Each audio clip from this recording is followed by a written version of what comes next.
firms to really gauge kind of where you are from several different perspectives. And we're going to talk about the different perspectives, 3 different perspectives, that you should really be kind of continuously evaluating where your firm is by. All right, let's go ahead and advance to the first slide then. So our 3 perspectives, 2 of which are entirely people-centric. So one thing with the firms that I work with, both the firms that use ProfitSense that I consult as well as firms that I do some partner coaching work with, one thing that they probably get sick of hearing me say over and over is that your firm needs to be people-oriented and people-driven rather than strictly process-driven. Okay? The people are really at the core of what it is that your firm does and the value that you deliver. So the 3 different perspectives that you should really be continuously evaluating your firm by are the client perspective, okay? Looking at value given to the client as defined by the client. The people and learning and development perspective, so that's kind of an introspective view within your firm, how you're cultivating, developing the younger generation of your firm, the future leaders, as well as the existing partner or leader group within the firm. And then the practice management perspective. Okay, those are our processes, etc. Knowing more or gaining greater and more timely insights around your greatest assets, your staff and your clients, will always enable you to, and this ties into the number 3 there, better manage your firm, better develop and execute meaningful strategies, and exceed expectations, both within the firm, to your staff, as well as to your clients. The 2 things that I also reiterate fairly frequently that really are going to be characteristic of every firm going forward that's successful, the 2 things that all of those firms are going to possess are insights and agility. Insights meaning timely information and understanding of what it is that's important to look at and to measure and to make decisions by. So insights, and then agility, being able to respond to changes in the marketplace, changing demands in terms of client needs, regulatory requirements, new and different generations coming into your firm, younger members of the firm. The other things that we should be focused on, of course, are not just strategy, but also the execution of that strategy. SageWorks, the developers of ProfitSense, released a study fairly recently that looked at industries with the highest pre-tax profit margins. And public accounting firms came in at number 4 at 13.61%. What this really underscores, when I was reading that survey, what that underscores to me is what a great job accounting firms do on the quantitative side of things. Okay, the blocking and tackling drills, the financial management, the cost control, etc. So again, what we're going to do today is really try to infuse some of the more qualitative approaches into that to help you gauge firm success. All right, so the 12 metrics that you need to know, and they're in no particular order of importance or anything like that. As we're going through this, I always try and use analogies. I want you to think of your use of these metrics, MAP metrics, your analysis of these metrics, which hopefully you'll have at least a few good takeaways from the session today that you can incorporate or start tracking back within your own firm. But your use and tracking of these metrics is really it's an iterative process. And what I'm going to relate that to is really many stages of an audit engagement. An audit engagement, in many ways, is built up of a series of iterative processes because the initial data that you aggregate during an audit should generate a series of questions, areas to further explore. The answers that you get to those questions are going to highlight, again, what needs to be further explored beyond that.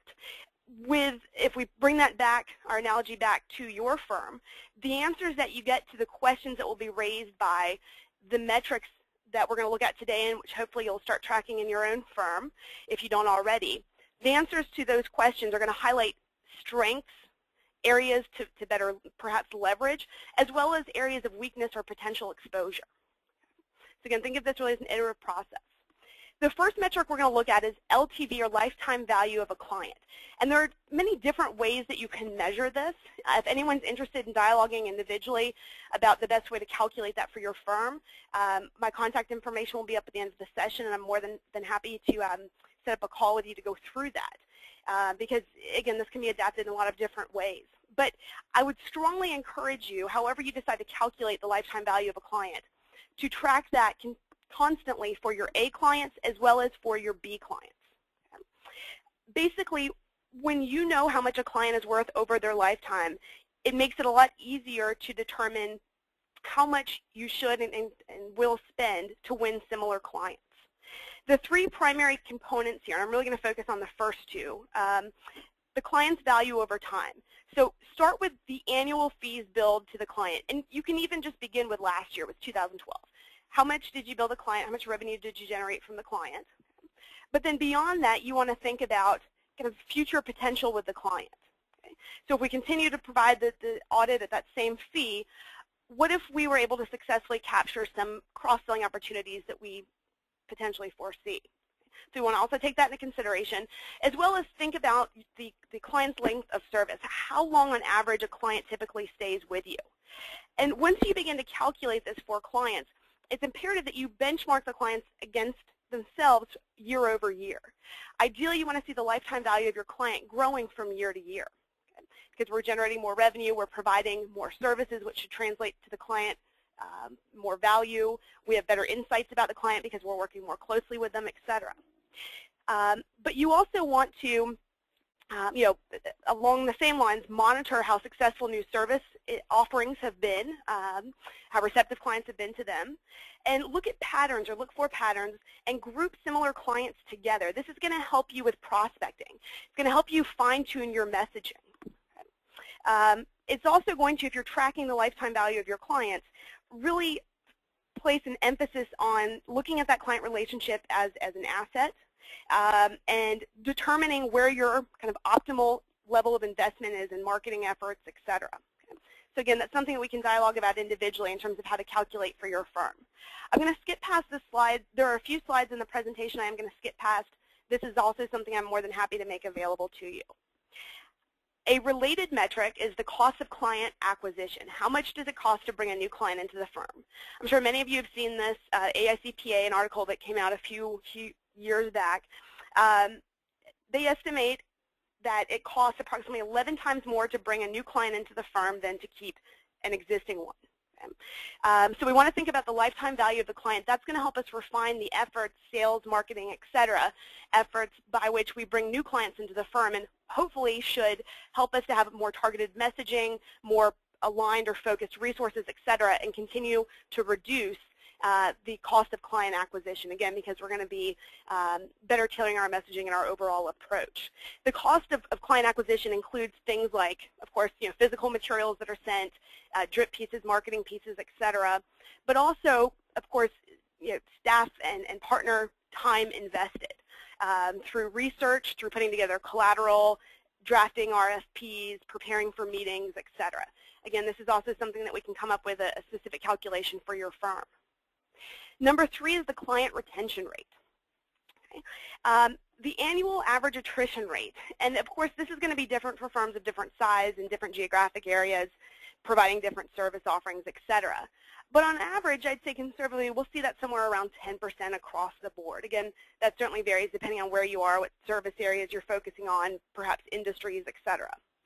It also is going to be tied into service cycles. For example, audit clients that might cycle through auditors every X number of years. Nonprofit organizations, for example, might fall into that category, or certain nonprofits. What's important to think about, though, in terms of maximizing your client retention rate, and this certainly ties into the lifetime value of the client, is having a purposeful, targeted plan for serving your clients in place. The group that I lead with the partner coaching, we conducted a series of surveys during 2012 to really assess areas that firms were paying attention to, closely focusing on, or should be. One of those was around their strategy for serving client needs, identifying opportunities, et cetera. And what we found was from the respondents, we had several hundred respondents, only 37% of firms had a formal client service plan in place that they were following and felt was effective. It's important to remember that your firm can't be everything to every client, so knowing what service offerings and types of clients you have the greatest retention with or success with, again, is going to help you going forward in paring down the scope of what you're offering or better aligning it. So where are you keeping clients? What industries, what size client, what service offering, why is that? And what patterns can you identify, again, that will help how you approach your client service? This is also something that you want to look at, I'd say, at specific intervals, 1 year out, So how many clients do you keep after the first year you've worked with them? 1 year, 3 year, 5 year, and then 10-year intervals. Okay. All right. A couple of kind of supporting here pieces that I've pulled or borrowed from a survey that CCH conducted and released in 2010 called Improving Client Retention Through Better Client Connections. If we look at, on the left-hand side there, 55% of the business owners surveyed in that survey that CCH released indicated that they were actively being approached by another accounting firm or had been within the past calendar year. And then when we look on the right-hand side there, their likeliness to switch firms or potentially switch accounting firms within the next calendar year. For business clients, we saw about 36% or so of those. So that means we always need to be finding new and innovative ways to engage clients and to serve their needs. Okay. Average number of services per client. This one's fairly straightforward. But something that's important to think about, which will really be reiterated on the next slide as well. This, of course, directly ties into retention rates, because as your firm is more closely entwined with a client, they're able to and are more closely attuned to their needs and better able to address the spectrum of their needs. So we want to compare that alongside of retention rates. Also thinking about, from Rick Telberg from CPA Trendlines, article that he put out a few years back, 25 to 40% of new business that top CPA firms generate actually comes from additional work, new work, cross-selling, cross-serving, et cetera, with existing clients. So that's really a substantial part of new revenues generated each year. I'm sure many of you have seen this before. This is from an Alan Colton presentation. But as we look at the number of services we provide to a particular client, and as the number of services per client increases, the related retention rate, 10-year retention rate, really increases exponentially. Okay. So that's one reason why it's imperative to be in with a client in as many places as possible. Number 5, average number of top client touches per month. You can look at this certainly on an annual basis, but if an entire year has gone by before we're really paying attention to how frequently we're in contact with our A clients, in my opinion, that's way too much time. Clients value face time. No matter how much value they may see in a deliverable that you provide them or whatnot, they are always going to value the time that you spend face-to-face, showing them that you care about what they care about, what's important to them, that you're invested in what's important to them. That's always going to supersede anything else. So in a similar survey that we did, 70 to 80% of the value that business owners reported that they received from their accounting firm comes from actually sitting down physically with their accountant, talking about needs, talking about what's keeping them up at night, et cetera. Okay. So we want to consider the tangible and the intangible, the visible as well as the invisible, of course.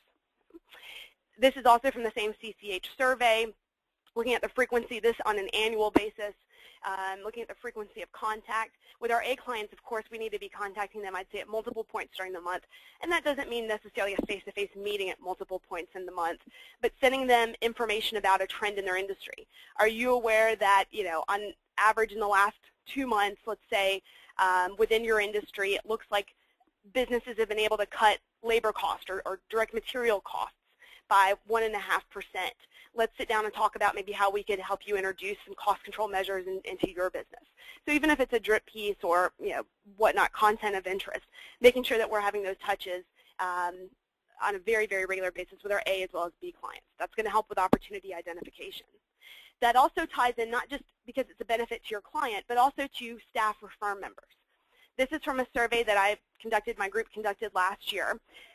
We asked staff and senior as well as a handful of manager level firm members in firms across the U.S. what was most important or would be most important in helping them grow their professional skill set to ultimately kind of become a partner on the partner track. The number one thing was increased client face time and interaction. So your staff want face time with the clients want face time with you and your team, so it's a win-win. Number 6, the average client response time. This is just kind of one of those basic blocking and tackling drills. This is something that if I were to go into your firm and ask 7 or 10 different people, I should get the same response. There should be an expectation of, or it should be just kind of a foundation at the heart or center of your client service value proposition that you get back to clients quickly. That's just part of the culture that you need to cultivate within your firm. It indicates to your client that you care, you're responsive, and you're passionate about, again, what their needs are and serving their needs. So again, that should be something that is consistently understood throughout your firm and consistently executed. Okay, so responsiveness really needs to be a priority and a foundation of the principles that guide your approach to client service. Number 7 of the 12 here, the number of cross-selling, and I'm going to replace cross-selling with cross-serving, because selling as an accountant really is helping. You're helping your clients. Your services are extremely valuable, and many times your clients might not know about all the different services that you have to offer, which is why we have to be really ahead of the ball in identifying their needs so that we can position and communicate those additional areas where we can assist. So I'm going to say number of cross-serving opportunities identified versus 1. And I want you to think about really what are you doing in your firm to empower staff. I don't mean partners, I don't mean even necessarily managers, but your younger staff who are kind of in the trenches, et cetera. How have you empowered them to identify opportunities? I would say start by, or kind of start the analysis here of what your firm has in place by considering the 4 things that client service plans must be structured to do. Number 1, they must have the foresight to identify opportunities. So you should have a client service plan or model in place that helps you with identifying opportunities, that keeps you abreast of what your client's needs, goals, objectives are, personally, professionally, et cetera, and helps you to pair what they care about, what's important to them, with what it is that you have to offer.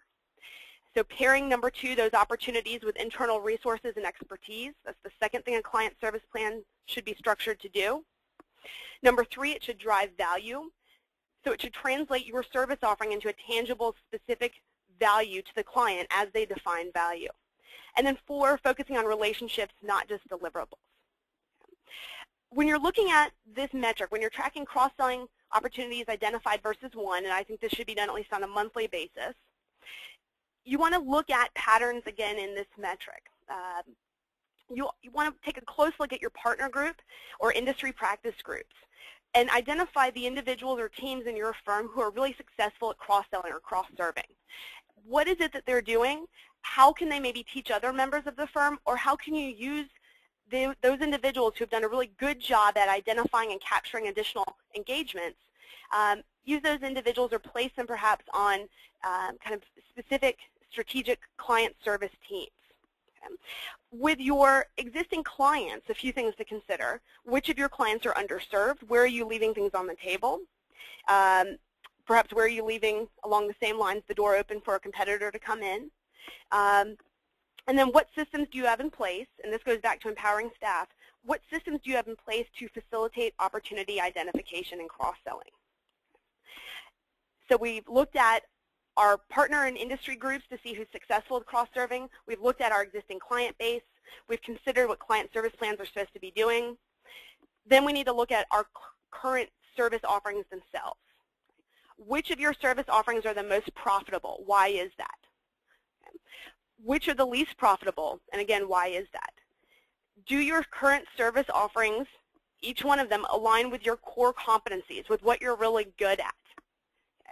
Okay. Do they support your firm vision? And are any of them holding you back really from getting to that next level? I'm going to go through this part here kind of quickly, since I know, our 30-minute window goes by quickly as well. This is from a book which I would strongly encourage you to read if you haven't, called The Trusted Advisor by David H. Maister, M-A-I-S-T-E-R. And in the book, among a lot of other wonderful content, he talks about the evolution of the client-advisor relationship, really for professional service firms, or the 4 types or kind of levels of relationships. And it's comprised of the breadth of business issues and the depth of personal relationship. So at the first level here, oops, sorry, I'm going backwards. At the first level, we have service offering based. Okay. So this is where you're providing really a singular service to a client. You're viewed as a subject matter or process expert. The value is coming from your technical skill. It's kind of a one-off service perhaps.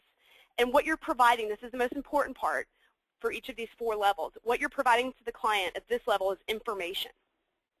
The next level, needs-based, you are an expert in not just one subject area, but also a related area.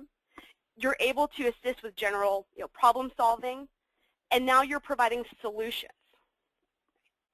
At the third level, relationship-based, now you're a valuable resource as well, or even more so of a valuable resource. And what you're now providing, and this is key, you're providing strategy, context, and perspective, as well as ideas.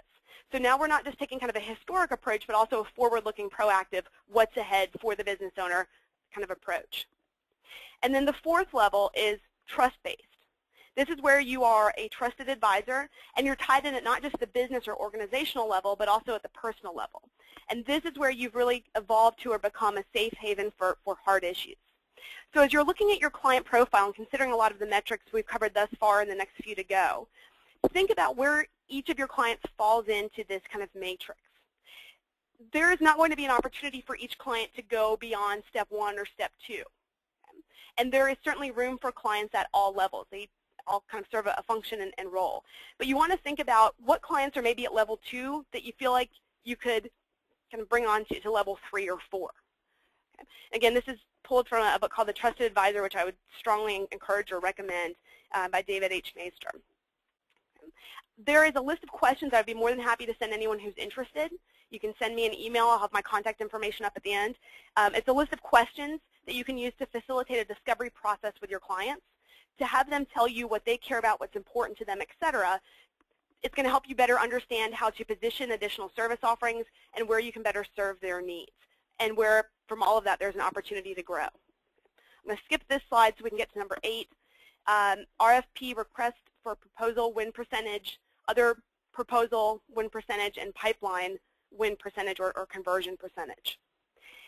Think here about the 2 questions that any marketing initiative should be able to answer. What truly sets you apart from your competitors? Okay. Not just sets you apart, but what makes you indispensable to your A clients? And number 2, who is your target audience and why? As a subset of number 2, what are the needs of that target audience and motivators? And what skill sets, expertise, and resources does your firm have that's unique to your firm that's well aligned with the needs of that target audience? Okay. So you see how all of these different metrics tie into each other, really. This is all centered on deliberate, intentional growth, knowing who your target audience is, knowing why you have something unique to offer to them that the competition doesn't, and why your firm is well positioned, again, to serve the needs of that client.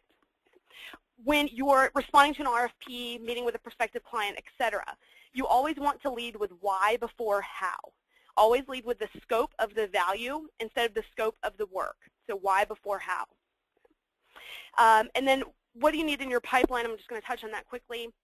Most firms on average, and again, there's certainly different things to consider here, but on average, most firms have a 40% or slightly lower close rate. Okay.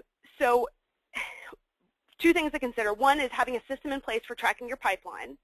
Okay. About 2/3 of firms responded in a recent flash poll that we did that they do not have a system in place for tracking pipeline. But think about, in terms of what impacts your close rate, if we were to take pricing out of the equation entirely, what other obstacles stand in the way of you achieving a higher close rate? And what resources, training, coaching, etc., do you have in place or can you put in place to conquer this?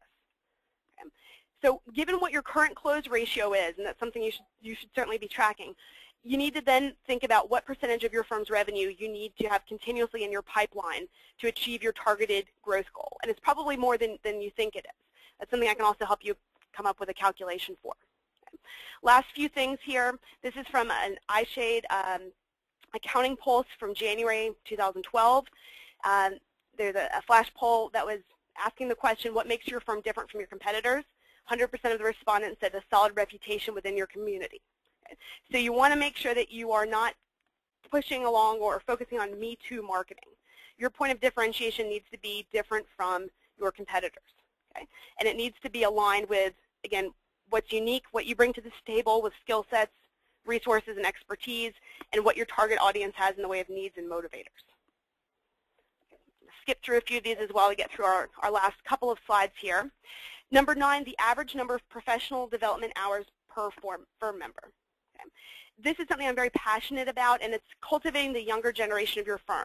There is a big kind of leadership gap in most firms. The recent Rosenberg survey that came out indicated that 64% of partners in CPA firms across the country are 50 years old or older.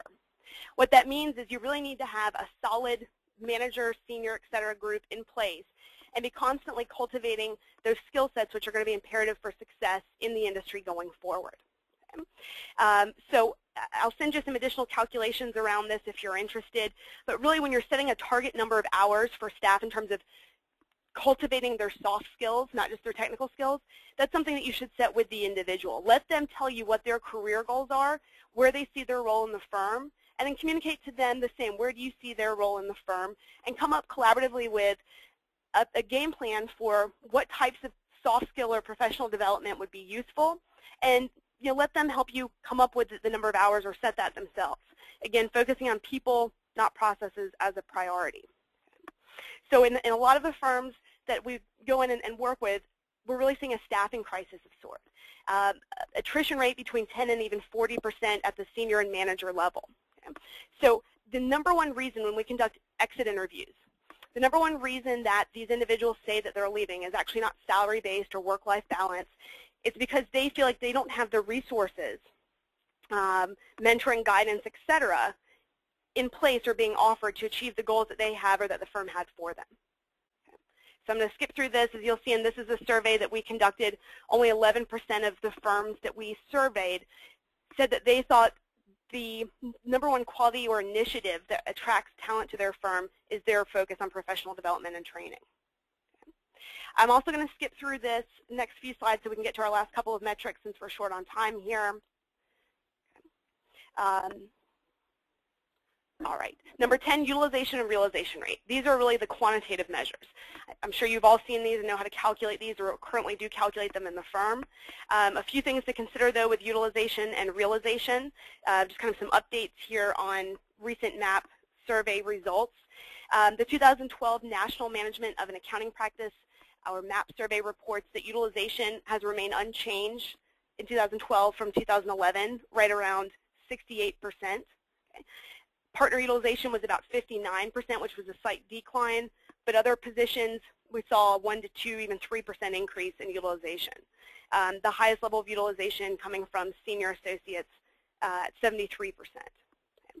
And then realization. You don't want to focus on realization to be at or near 100. What that probably means is you're leaving money on the table. Realization, solid realization that we're seeing with most firms is in the mid to upper 80s. Number 11, the staff to partner ratio or partner leverage. Okay. We're seeing in larger firms, 20 million in revenue and up, this somewhere between 7.5 to 1, all the way up to 10 to 1, okay, staff to partner. In small firms under 2 million, we see probably closer to 2.5 to 1. Okay. To achieve high leverage, which is certainly easier to do in large firms, partners really need to be delegators instead of doers, and the firm really needs to have an emphasis on training and culture and environment, retaining staff. Okay. And then last but not least here, revenue growth per year.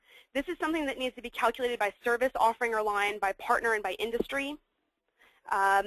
Revenue at accounting firms across the board, according to the last Rosenberg survey, is up 3.8% from the prior year. Nearly 2/3 of accounting firms surveyed in the 2012 National Management of an Accounting Practice survey, 2/3 indicated that they saw year-over-year growth in client fees, okay, which was up from 55% over the prior 2 years. Okay. The important thing to think about here, though, is benchmarking your firm against itself.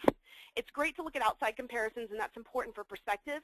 But what's important to really consider, what's critical to consider, is how realistic your annual growth goals are. What are they based on? How are they meaningful, future-oriented, and aligned with really the strategic direction of your firm? And what research are you conducting on your existing markets to ensure that you have a realistic outlook for their future growth potential? And then last, what processes are in place to provide a real focus on identifying new markets? I'm going to skip through this as well. Key takeaways here: listen, more important than say; show more than tell; action, better than reaction; engaging is better than just being present; insights, like we talked about earlier, insights and agility, better than just information; and leadership, better than management, certainly, or more imperative for having a firm of the future. So my last thing I'll leave you with is that the best leaders ask the right questions, they listen, they engage, and they leverage timely information. I'm going to turn it back over to Kendra to wrap up. I'll look forward to your questions on iShade, and I appreciate your time. Thank you, Lauren, for this very informative webinar. I will now be moving to iShade for our Q&A session. To get there, you'll just need to log in to iShade.com, and then you'll want to click on the Resources tab that's up on the navigation bar, and then there will be an Ask the Expert section. Once you're there, you should see Lauren's name on the top. You'll want to hit the Go button, and that's where the link to the discussion will be, where you can ask questions until about 4 p.m. Eastern Time. Thanks, everyone, for attending.